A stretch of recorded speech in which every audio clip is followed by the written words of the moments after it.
Study IQ IAS, आपका selection हमारा mission.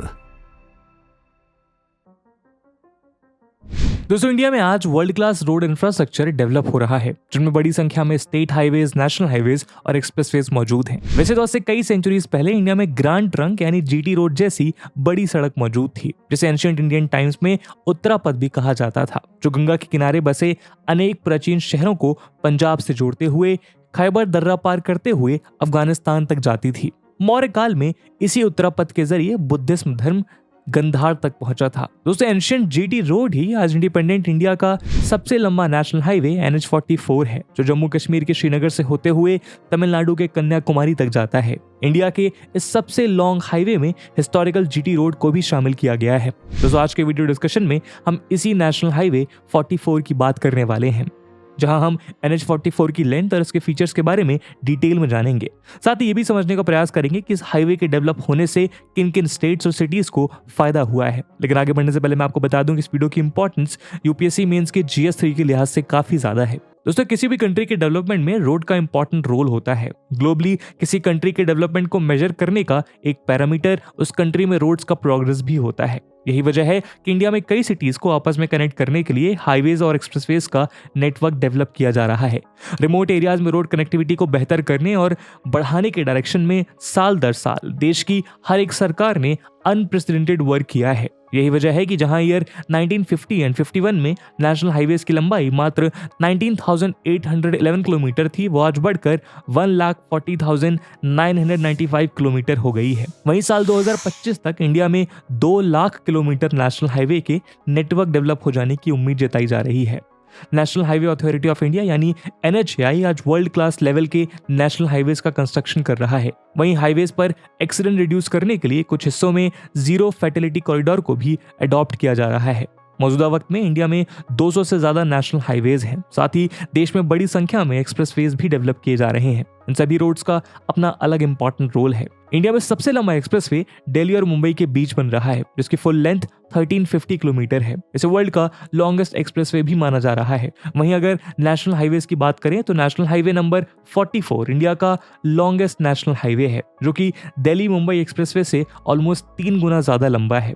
National highway 44 की अप्रॉक्स लेंथ 3,806 किलोमीटर है। यह हाईवे देश के 7 हाईवेज को मिलाकर बनाया गया है। यह highways NH-1A, NH-1, NH-2, NH-3, NH-75, NH-26 और NH-7 है।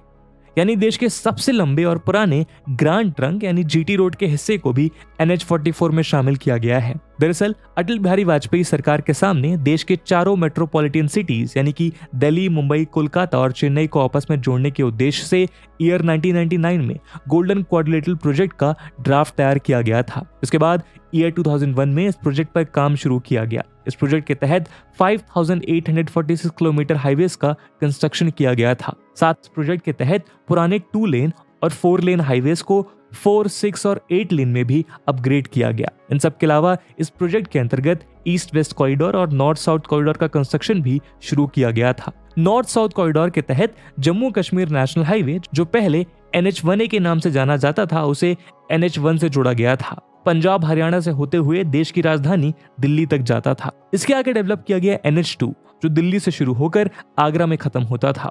फिर बारी आई NH-3 की, जो आगरा मुंबई नेशनल हाईवे के नाम से भी जाना जाता है। इसके बाद आगरा से ग्वालियर तक NH-75, ग्वालियर से झांसी तक NH-26 और लखनऊ से सियोनी, नागपुर, आदिलाबाद, निर्मल, कामारेड्डी, हैदराबाद, कुर्नूल, अनंतपुर, बैंगलोर, धर्मापुरी, सलेम, नमक्कल, करूर, मदुराई, कोविलापट्टी और तिरुनेलवेली को होते हुए NH-7 जाता है। इन सभी को अपग्रेड करने के बाद इन्हें एक साथ मिलाकर NH-44 कहा गया है। NH-44 इंडिया के नॉर्थ एंड को साउथ एंड से कनेक्ट करता है। अगर आप इंडिया के रिच कल्चर के ग्लिम्स को देखना चाहते हैं तो आप NH-44 पर ट्रैवल कर सकते हैं। इस यात्रा के दौरान आपको जम्मू कश्मीर से कन्याकुमारी तक इंडिया के अलग अलग रंग देखने को मिलेंगे। इस हाईवे से आपको बर्फ से ढके पहाड़ से लेकर हरे भरे खेत, झील, नदियां और जंगल का पैनोरामिक व्यू देखने को मिलेगा। तो आइए दोस्तों, नेशनल हाईवे 44 के बारे में विस्तार से जानते हैं। दोस्तों, एरिया के अकॉर्डिंग इंडिया वर्ल्ड का 7th लार्जेस्ट कंट्री है। ये नॉर्थ में कश्मीर से लेकर साउथ में कन्याकुमारी और ईस्ट में अरुणाचल प्रदेश से लेकर वेस्ट में गुजरात तक फैला हुआ है। कहते हैं कश्मीर इंडिया का मस्तिष्क है और कन्याकुमारी चरण।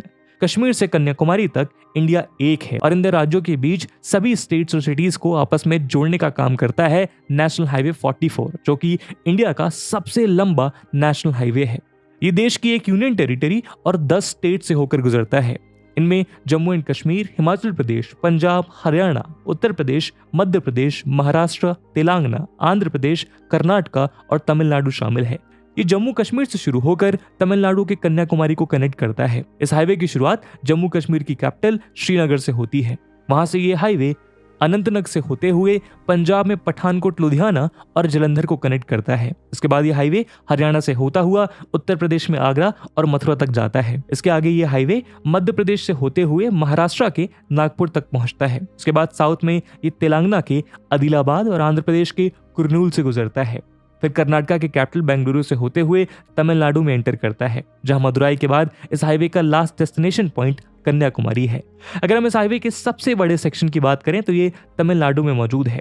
NH-44 का 627 किलोमीटर का हिस्सा तमिलनाडु में है। उसके बाद मध्य प्रदेश में 504 किलोमीटर और तेलंगाना में भी 504 किलोमीटर का हिस्सा है। फिर जम्मू कश्मीर में 304 किलोमीटर, पंजाब में 254 किलोमीटर, आंध्र प्रदेश में 250 किलोमीटर, महाराष्ट्र में 232 किलोमीटर, उत्तर प्रदेश में 189 किलोमीटर, हरियाणा में 184 किलोमीटर और कर्नाटका में 125 किलोमीटर का हिस्सा है। वहीं अगर हम इस हाईवे की सबसे छोटे हिस्से की बात करें तो ये हिमाचल प्रदेश में मौजूद है, जहां ये हाईवे 11 किलोमीटर की दूरी तक फैला हुआ है। नेशनल हाईवे 44 इंडिया के करीब 21 सिटीज को आपस में कनेक्ट करता है। इनमें श्रीनगर, जम्मू, पठानकोट, जलंधर, लुधियाना, अंबाला, करनाल, दिल्ली, आगरा, ग्वालियर, झांसी, नागपुर, हैदराबाद, बेंगलोर, धर्मापुरी, सलेम, करूर, मदुराई, तिरुनेलवेली और कन्याकुमारी शामिल हैं। वहीं नेशनल हाईवे 44 देश के स्ट्रेटेजिक पॉइंट ऑफ व्यू से भी बेहद इंपॉर्टेंट है। दरअसल NH-44 से पाकिस्तान बॉर्डर पास है, इस लिहाज से ये स्ट्रेटेजिकली बेहद अहम है। पंजाब से लेकर जम्मू कश्मीर तक जाने वाले इस हाईवे से पाकिस्तान बॉर्डर ज्यादा दूर नहीं है। कुछ रीजन में तो NH-44 से पाकिस्तान बॉर्डर सिर्फ 6 किलोमीटर की डिस्टेंस पर है। ये पठानकोट एयरबेस के काफी पास है। NH-44 पठानकोट से होते हुए उधमपुर, अनंतनाग, श्रीनगर और उरी तक जाता है। यह हाईवे इसलिए भी बेहद अहम है कि पाकिस्तान से इंडिया में घुसपैठ करने वालों को पंजाब से सटा बॉर्डर ज्यादा रास आता है। ऐसे में इंट्रूजन प्रिवेंशन के लिए NH-44 बेहद इंपॉर्टेंट है। पठानकोट जम्मू हाईवे पर इंडियन आर्मी की चौकस निगाह रहती है और 24 घंटे इस रीजन में चौकसी की जाती है। वहीं नेशनल हाईवे 44 की कंस्ट्रक्शन में एनवायरमेंट का भी खास ख्याल रखा गया है। यह हाईवे मध्य प्रदेश के कान्हा नेशनल पार्क और पेंच नेशनल पार्क से गुजरता है। ऐसे में नेशनल पार्क में मौजूदा एनिमल्स की मूवमेंट से डिस्टर्बेंस ना हो, इसके लिए इस रीजन में हाईवे के नीचे अंडरपास बनाए गए हैं। ब्रिज के ऊपर से व्हीकल्स पास करते हैं और नीचे से एनिमल्स का अनइंटरप्टेड मूवमेंट होता रहता है। इस अंडरपास की लेंथ 750 मीटर है, यानी करीब 2460 फुट के करीब, जो कि वर्ल्ड में एनिमल्स के लिए सबसे बड़ा अंडरपास है। वाइल्ड लाइफ इंस्टीट्यूट ने 225 करोड़ की लागत से 9 अंडरपास बनाए हैं। दरअसल जब NH-44 को 2 से 4 लेन में अपग्रेड करने की बात हुई थी, तभी इस रीजन में इस प्रोजेक्ट को इसी शर्त पर अप्रूवल मिली थी कि डेंसली फॉरेस्टेड एरियाज में एनिमल्स को गुजरने के लिए एनिमल क्रॉसिंग स्ट्रक्चर बनाए जाएंगे। NH-44 पर 255 करोड़ रुपीस एक्स्ट्रा खर्च करके जानवरों को गुजरने के लिए 4 स्मॉल ब्रिज और 5 एनिमल अंडरपास बनाए गए। इनकी हाइट 5 मीटर तक रखी गई है ताकि बड़े जानवर भी इसके नीचे आसानी से निकल सकें। ये अंडरपास और ब्रिज 16 किलोमीटर के दायरे में बनाए गए हैं ताकि जानवरों के टकराने से होने वाले एक्सीडेंट्स को रोका जा सके। इसके अलावा इन स्ट्रक्चर में जानवरों के मूवमेंट्स पर निगरानी रखने के लिए 78 कैमरास भी लगाए गए हैं। NH-44 पर इस अंडरपास के बनने के 10 महीने बाद रिकॉर्डेड वीडियो के मुताबिक 10 महीनों में 18 तरह के 5450 वाइल्ड एनिमल्स का मूवमेंट इस अंडरपास से देखा गया। इनमें 89 टाइम्स टाइगर्स के गुजरने की घटना दर्ज की गई। ऐसे में आप समझ सकते हैं कि इन अंडरपासेस से कितने एक्सीडेंट से बचाव हो सकता है। NH-44 पर बने अंडरपास की सफलता के बाद अब NHAI देश के ऐसे सभी नेशनल हाईवे पर एनिमल अंडरपास बनाने की तैयारी में है जो फॉरेस्ट रीजन से गुजरते हैं।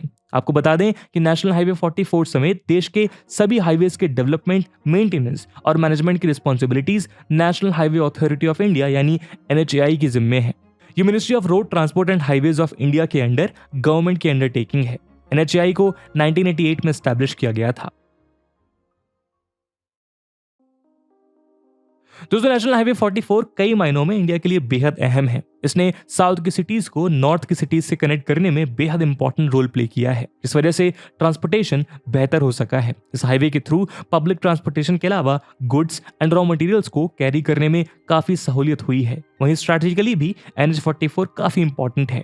इसके जरिए देश के ज्यादातर स्टेट से पंजाब और जम्मू कश्मीर से सटे इलाकों में आर्मी डिप्लॉय करने में सहूलियत भी मिलती है। हालांकि NH-44 पर कई जगह सड़कें टूटी हुई हैं।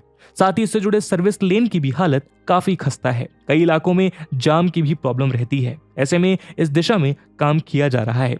कई रीजन में NH-44 को 6 लेन भी बनाया जा रहा है। वहीं एक्सीडेंट्स को रोकने के लिए कई तरह के सेफ्टी मेजर्स अडॉप्ट किए जा रहे हैं। उम्मीद की जा रही है कि आने वाले समय में नेशनल हाईवे 44 इंडिया का लॉन्गेस्ट नेशनल हाईवे होने के साथ साथ बेस्ट हाईवे भी बन जाएगा, जिससे कि वर्ल्ड क्लास रोड को टक्कर दी जा सके। Ministry of road transport and highways Nitin Gadkari इस दिशा में काफी प्रयास कर रहे हैं। गडकरी जी हमेशा ही इंडिया की सड़कों को USA के लेवल का बनाने की बात करते रहे हैं और इस डायरेक्शन में उनके एफर्ट्स भी शानदार रहे हैं। उम्मीद है इंडिया का ये लॉन्गेस्ट हाईवे देश को प्रगति और उन्नति की राह पर ले जाए। और दोस्तों जैसा कि हमने वीडियो के पहले भाग में बताया था कि इस वीडियो की इंपॉर्टेंस यूपीएससी मेंस के लिहाज से काफी ज्यादा है, तो उसी इंपॉर्टेंस को देखते हुए एक सवाल हम आपके लिए छोड़कर जा रहे हैं जिसको आपको कमेंट सेक्शन में आंसर करना है। The question is, road is an infrastructure upon which development of other infrastructure is dependent. Discuss the importance of road infrastructure in Indian context. And with this question, my friends, that's it for the video. I hope आपको video पसंद आई होगी और अगर पसंद आई है तो अपने दोस्तों के साथ साझा करना मत भूलिएगा। हम मिलते हैं अगले वीडियो में, तब तक के लिए जय हिंद, जय भारत। स्टडी IQ IAS, आपका सिलेक्शन हमारा मिशन।